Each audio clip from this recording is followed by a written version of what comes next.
Welcome to the Tech Egg. Don't get scrambled. Enjoy the video. In this video, I will explain how to play the roll ball game.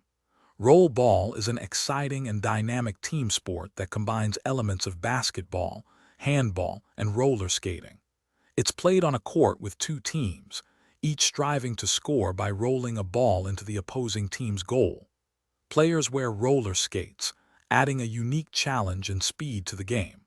Understanding the basic objective is your first step to enjoying this thrilling sport. To play roll ball, you'll need specific equipment. Players must wear roller skates, a helmet, and protective pads for safety. The game uses a rubber ball, typically around 22 centimeters in circumference, designed for easy handling.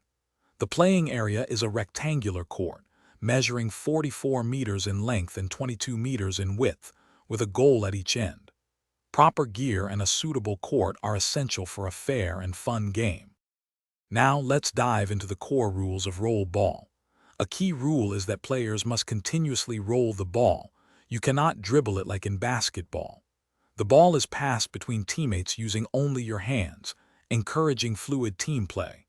Importantly, a player cannot hold the ball for more than 3 seconds, promoting quick decisions and constant movement.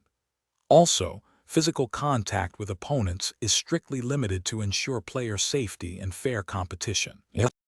Scoring in roll ball is straightforward. A goal is awarded when the ball completely crosses the opponent's goal line.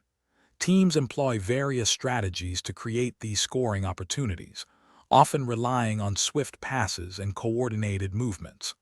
On defense, players focus on blocking shots and intercepting passes to prevent the opposing team from scoring. Ultimately, the team that successfully scores the most goals by the end of the game emerges victorious. It's all about teamwork and precision. Thanks for watching. Consider subscribing if I helped unscramble your problems.